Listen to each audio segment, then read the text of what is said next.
Hoje eu quero falar com vocês uma série de mensagens que eu vou pregar aqui, porque isso tem me incomodado. Cristãos de verdade é o tema. E hoje eu quero falar sobre diminuindo erros em busca da santidade. Vai ser uma mensagem rápida, mas se você puder anotar os versículos, compará-los depois, isso vai te ajudar bastante. Eu procuro ser bem claro, e objetivo na minha comunicação, mas eu quero abrir com a primeira carta do apóstolo Pedro, 1 Pedro, capítulo 1, verso 15. 1 Pedro 1, 15, eu vou precisar isso. Se você tiver sem Bíblia, é só olhar aí para o telão. Mas como é santo aquele que vos chamou, sede vós também santos em toda a vossa maneira de viver. Vamos lá? Mas como é santo aquele que vos chamou, sede vós também santos em toda a vossa maneira de viver.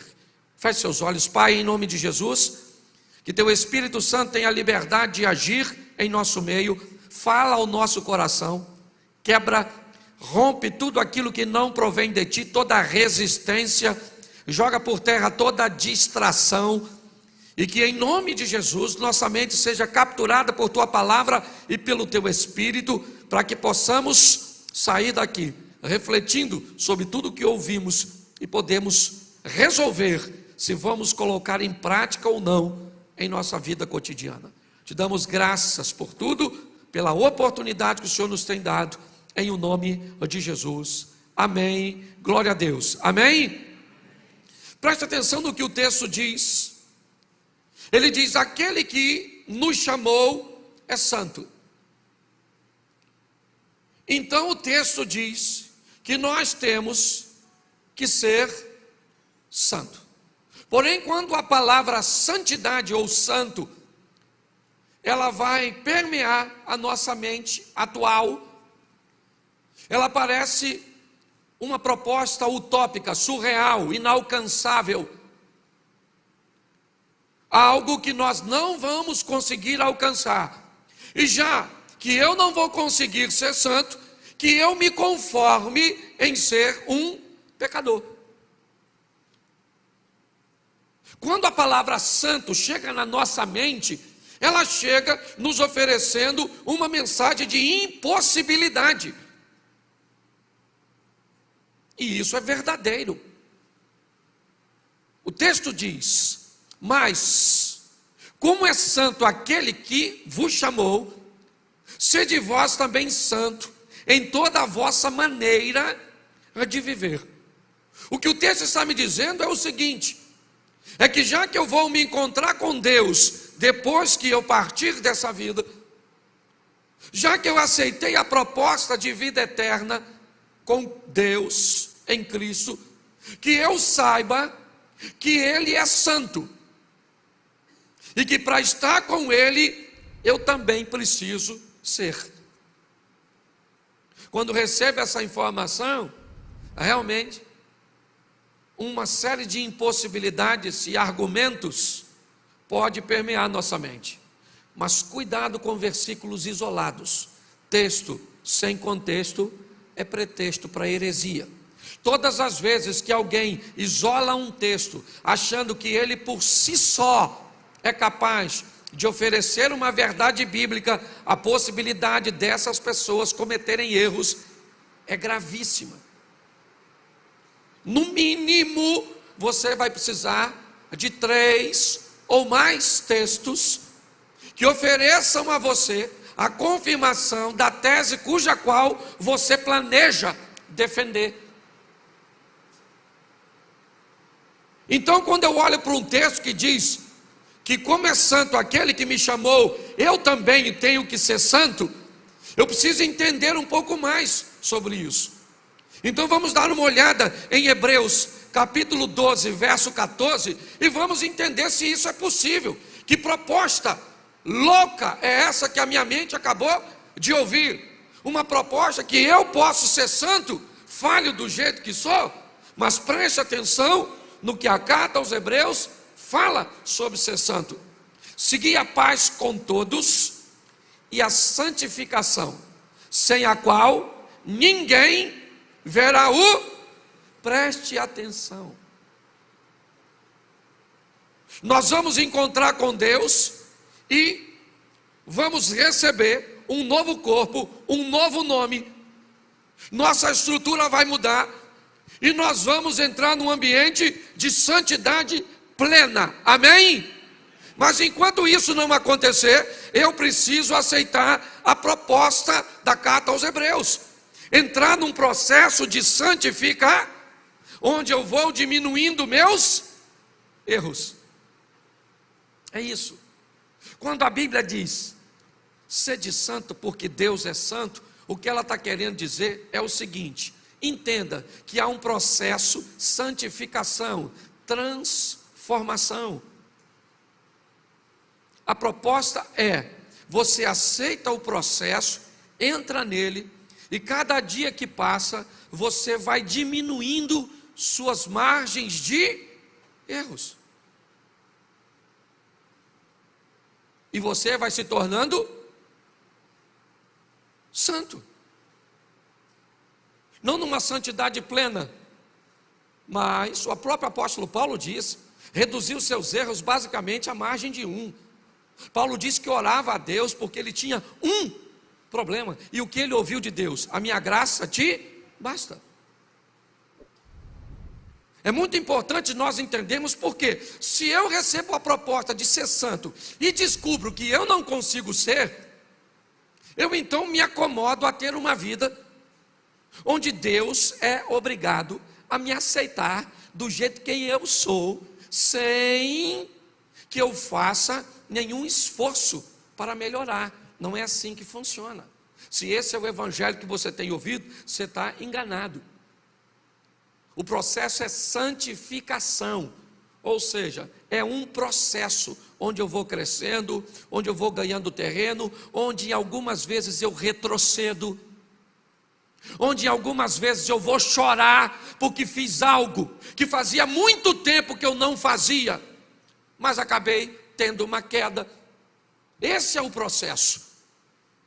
Por que todos têm que estar no processo? Porque quem está no processo sabe que perdeu o direito de julgar os outros. Porque o máximo que eu posso fazer é condenar você por um pecado que eu não cometo, mas eu também tenho o meu. Esse é o grande desafio.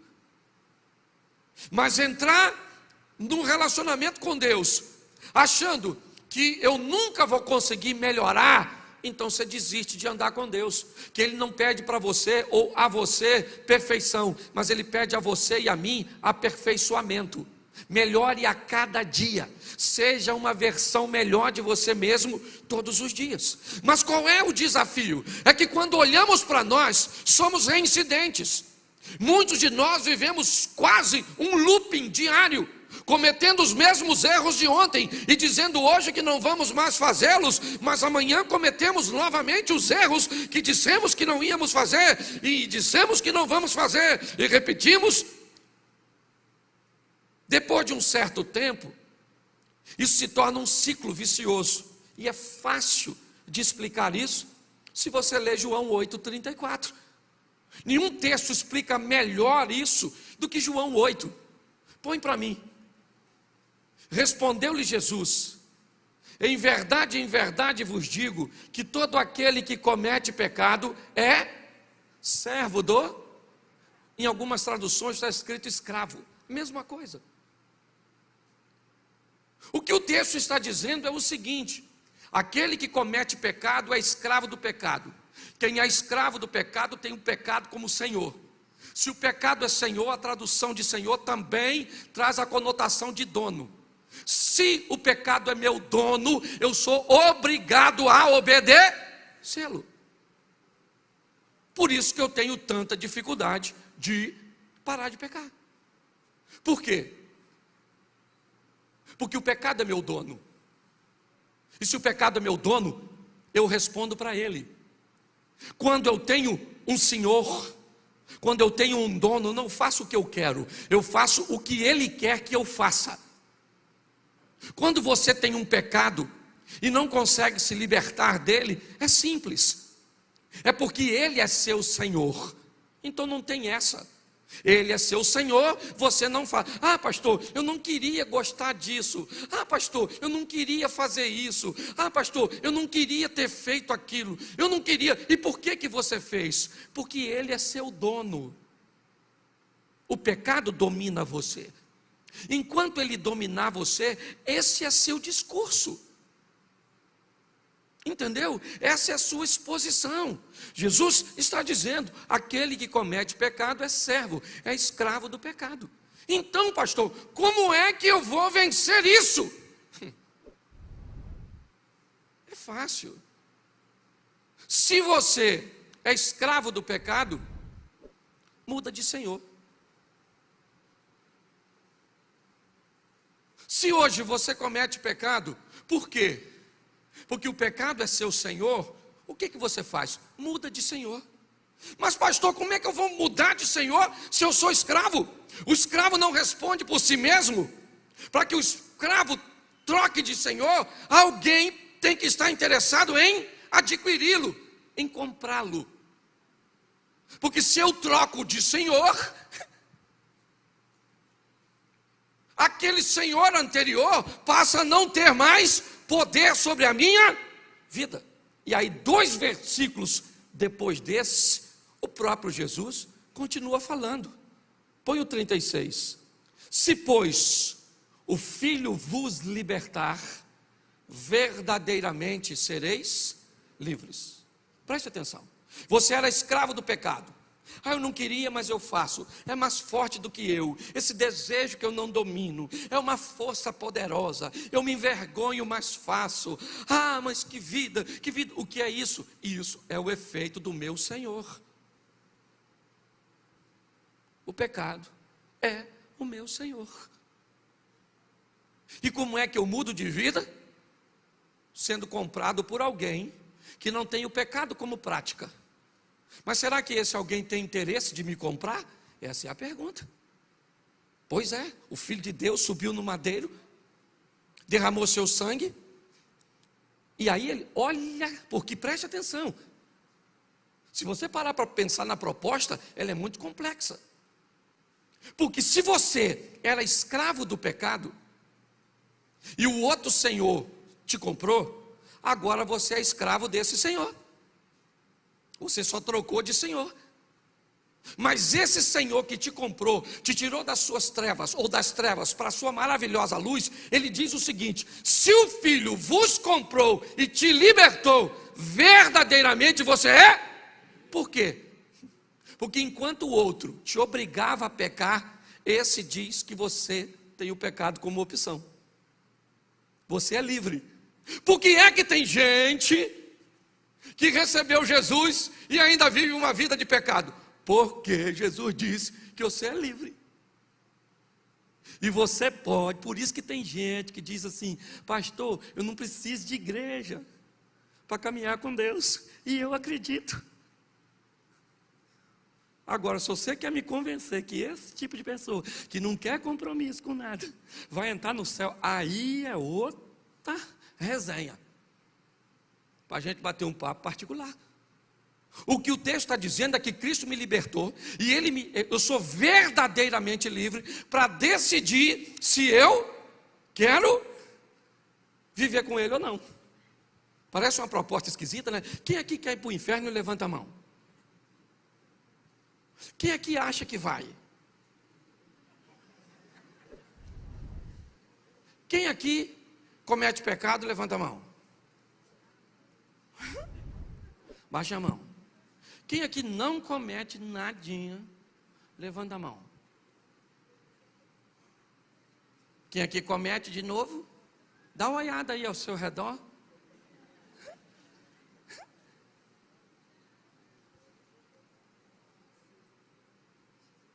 O negócio está esquisito. Pare para pensar. Eu quero falar com vocês um pouquinho sobre salvação. Um assunto que normalmente não dá ibope, né? Hoje, domingão, ceia, pastorzão tinha que pregar uma mensagem evangelística. rasga o céu. Eu estou preocupado que uma turma que o céu ainda não rasgou e está dentro. Estou preocupado com o pessoal que eu olho e vejo um sintoma de inferno. Estou falando sério, na igreja a gente olha umas pessoas e fala, não vai, Senhor. Eu nem sei se eu vou julgando o outro. Mas eu sou pastor, eu acho que eu tenho o direito de vez em quando dar umas olhadas na ovelha. Umas ovelhas esquisitas. Ah, pastor, tem muita ovelha que é cabrito. Gente, se tem uma coisa que é extraordinária, é cabrito no meio de ovelha. Por quê? Porque cabrito é audacioso, é dinâmico. Rompe os perigos, ovelha é mais conservadora. Então, às vezes, uns cabritinhos no meio do rebanho, é bom. Para fazer com que as ovelhas fiquem mais ousadas. Nós não estamos aqui brincando, meu irmão. Jesus está voltando. Entendeu? Ele vem para buscar a sua igreja. Que igreja é essa? Aquela que esteja disposta a entrar num processo de santificação. Que descubra que é difícil, mas que é possível. Que o pecado não é mais Senhor. E que o Senhor agora é Jesus. Amém? E o pecado na nossa vida se tornou um acidente e não uma prática. Você entendeu? Acidente, prática. O que é acidente? Aquilo que acontece uma vez ou outra. Oh, meu Deus, estava distraído, falei um palavrão. Oh, Senhor, louvado seja o Senhor. Oh, meu Deus do céu. Oh, Pai, estou tão envergonhado. Mas tem gente que é um palavrão. E eu estou só falando palavrão para não. Então, escute só. Quando o assunto é salvação, eu acho que nós estamos. A gente precisa dar uma olhada nisso para não se perder. Efésios 2:8. Dá uma olhada, eu acho que vale a pena nós. Efésios 2:8. Porque pela graça sois, por meio da, e isso não vem, é dom de, nós somos salvos pela graça. A palavra graça, eu já falei isso aqui, tem diversos significados, a língua portuguesa tem disso. Uma palavra com um montão de significado, palavra que não tem significado nenhum e que explica tudo, isso é a língua portuguesa, uma das mais difíceis do mundo. Me ajude aí com a palavra graça. Nós somos salvos mas a salvação não é mas eu queria saber qual a sua. O culto amanhã na casa da nossa irmã, queria perguntar o que você está achando, queria dizer que hoje você está uma palavra só, foneticamente dita do mesmo jeito, nem diferença tem. A palavra coisa, o que é coisa? Coisa não é nada que explica tudo. Se eu estivesse aqui falando e dissesse, estou sentindo uma coisa estranha, você sabe que tem algo de errado, mas não sabe o que é coisa. Certo? Depois, se eu falasse, eu tenho bem uma coisa para te falar. Já virou até verbo, tem gente que diz, eles estão coisando. Eu coiso, tu coisa, nem sei como é que é esse troço. Mas só para você entender isso aqui, graça, favor e eu não mereço, mas eu recebo, por meio da fé. Porque pela graça sois, por meio e isso não vem, é dom de, o que a Bíblia está dizendo? Você vai receber a salvação sem mas no mínimo tu tem que ter, mas isso não vem de você. E Deus é bom demais. Ele falou, eu vou dar a salvação sem você merecer, você só precisa ter fé. Mas não consigo ter fé, mas não tem problema porque eu te ajudo. Olha que Deus bondoso. E como é que tem gente que vai para o inferno? Porque dificulta. O texto está dizendo, e quando eu olho para Tiago 2,14, aí eu consigo entender a profundidade da proposta de Efésios 2,14.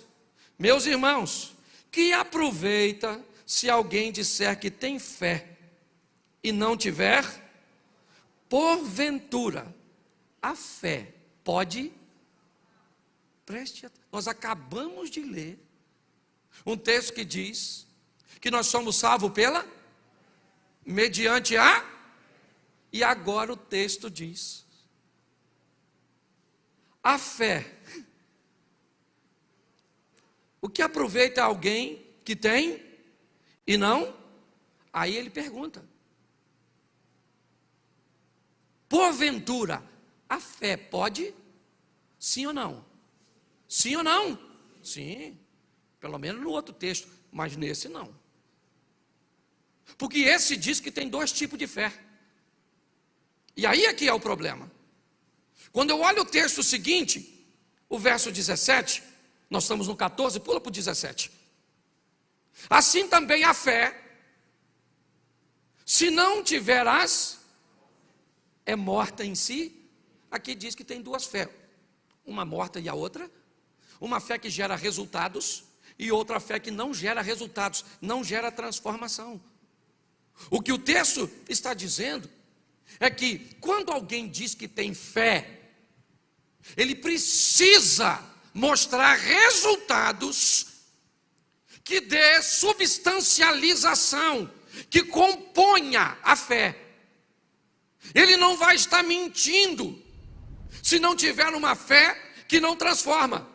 Por isso que pessoas, e aí me permito, que falam que tem fé em determinadas coisas, em determinados posicionamentos religiosos, eles não estão mentindo. E aí eu corro um perigo sério de caminhar entre duas esferas. Algumas pessoas que vão olhar para a fé sem obras é morta e vêm trabalhar na igreja, tirar serviço como obreiro, cantar no louvor, pregar, dar dízimo ou entregar dízimo, entregar oferta, fazer alguns trabalhos solidários, certo? E começam a achar que a fé é uma honra. Então tá bom, me mostra. Me mostra a sua fé. Ah, eu tenho fé porque tem dinheiro. E aí, meu irmão? É esse seu valor? É isso? Você mensura, é esse o princípio que você usa? Não. Que estilo de vida você tem? Quando as pessoas falam sobre o seu nome, como é que é seu temperamento? Ah, eu sou uma pessoa explosiva. Beleza, esse é o seu temperamento. Eu quero saber que poder tem o Espírito Santo sobre sua explosão. Ah, eu sou um homem que sou tendencioso para a mulher ou para uma vida sexual. Pois é, querido, eu quero saber que poder tem o Espírito Santo sobre esse desejo seu. Ah, eu tenho desejo por isso, tá bom. Mas eu preciso saber que poder tem Deus sobre você. Porque é possível que controlemos o nosso temperamento, que controlemos as nossas ações. Ou então, nós vamos ter problemas, porque a Bíblia está dizendo que uma fé sem obras que a justifique, que a solidifique, ela é morta. E aí, a pergunta é feita e a resposta pode ser dada: porventura, as obras podem salvá-lo? Não. Mas a fé pode salvá-lo sem obras? Não. Esse é o desafio. Quando olhamos para isso, preste atenção, segunda carta do apóstolo Paulo aos Coríntios, capítulo 3, verso 18. Me parece que é um texto que está remetendo a uma situação que Moisés viveu no Velho Testamento. Mas todos nós, com cara, em alguma tradução, está lá, está com cara. Nas traduções, está rosto. Com o rosto refletindo como um espelho a glória do Senhor, somos transformados de glória em glória, na mesma imagem, como pelo Espírito Santo. Eu gosto disso, deixa eu traduzir isso aqui para vocês. Mas como nós, sem máscaras, como nós, de cara limpa, entregue numa totalidade a Deus, nós vamos refletindo Deus como no espelho. É como se eu estivesse aqui, Deus estivesse aqui e você aqui. E eu olho, Ele reflete em mim, e você olha para mim e vê Ele. Quando eu vivo com Deus de uma forma descoberta, à medida que eu vou me tornando um espelho, eu vou me espelhando nele, eu olho para ele, meu comportamento muda, você olha para mim e começa a ver ele em mim. E à medida que isso vai acontecendo, nós somos transformados, preste atenção, como um espelho, a glória do Senhor. E aí nós somos transformados de glória em glória, na mesma imagem. Quanto mais próximo eu fico aqui olhando, mais eu me pareço aqui e mais você vê ele em mim, de glória em glória, na mesma imagem. Está aí, que imagem? Eu aqui. No final dessa história, eu vou tomar aquela imagem que foi entrando em mim, e agora eu me pareço com ele, na mesma imagem, e vou vivendo isso pelo Espírito Santo. Mas para me terminar, eu tenho 6 minutos, esse culto é bem rapidinho. Eu quero te explicar por que nós erramos. Se eu preciso ser santo, se esse processo de santificação é algo que é possível, como é que eu vou fazer isso? Por que é que eu erro? A Bíblia responde. Então vamos lá? Marcos capítulo 12, verso 24. Jesus está conversando com os saduceus sobre ressurreição, mas o texto vale para a gente aqui. E Jesus respondendo disse-lhes: porventura, não errais vós em razão de não saberdes as Escrituras e nem o poder de Deus? Escute isso aqui, que isso é muito sério. Vocês erram por 2 motivos, não por um, por 2. Cuidado, se caminhar para um lado só, corre o risco de continuarem errando. Segundo a Bíblia, você erra porque não conhece Escrituras e nem o poder de Deus. Tem gente que conhece muito as Escrituras e nada do poder de Deus. Tem gente que conhece muito o poder de Deus e nada das Escrituras. Quem conhece muito as Escrituras e não conhece o poder, vive uma vida sem provar os milagres e o poder de Deus. Quem conhece o poder e não conhece as Escrituras, não sabe entregar uma profecia, não sabe entregar uma revelação, não sabe nada, parece aquela metralhadora atirando, mata todo mundo. Então a Bíblia está dizendo, eu erro por 2 motivos. Então, se eu erro por não conhecer as Escrituras e o poder de Deus, o que eu faço para corrigir isso? 2 dicas, rapidinho, para vocês. Josué 1:8. Josué 1:8. Se eu quero parar de errar, não aparte da tua boca o livro desta, antes medita nela de dia aí, para que tenha o cuidado de fazer conforme tudo que nele está, porque então farás prosperar o teu, e então prudentemente. Preste atenção nas 3 fases. Primeiro, eu leio, eu introduzo, a parte da boca, certo? É o processo,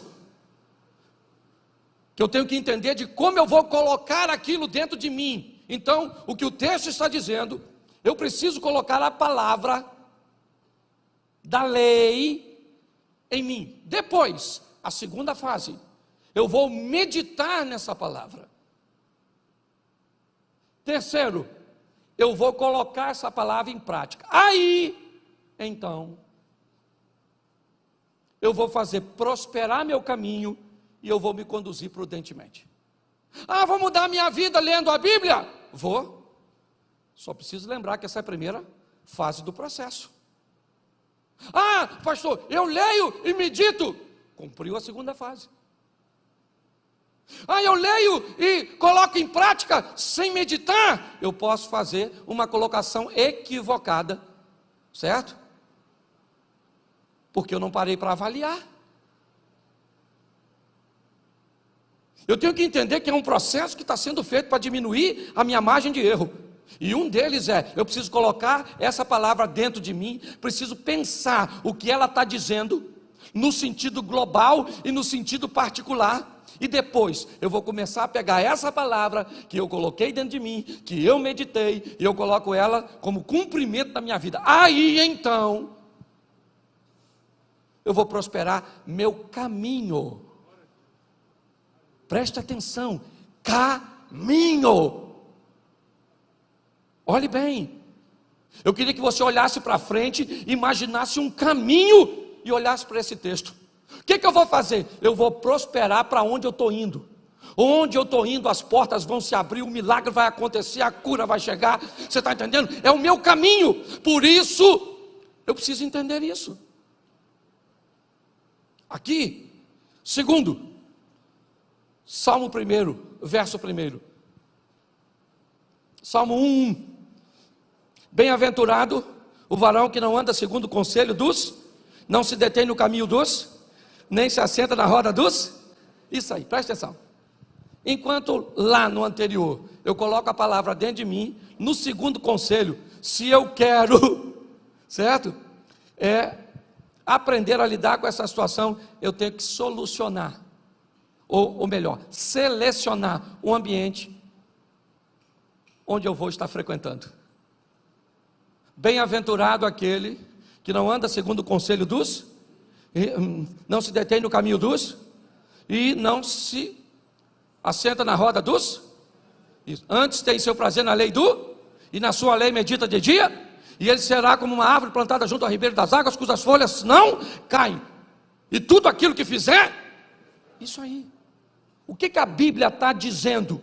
Agora, já que conhecimento de Escritura e ambiente que frequento determina o meu conhecimento das Escrituras, vamos ver, e a gente encerra aqui, como é que é essa história de poder de Deus. Provérbios 4:23. Deixa eu te dar um outro, perdão, depois pede pessoal aí, onde está, nem sei, está na fila, tem muita gente lá fora, não sei, ok? Não estou vendo ninguém ali, certo? Se não tiver ninguém, vocês ficam para o segundo culto. 1 Coríntios 15:33, esse é genial. Põe aí. 1 Coríntios 15:33. Você lê para mim?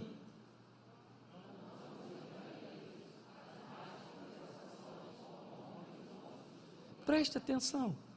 A Bíblia está dizendo, não se misture com quem fala besteira.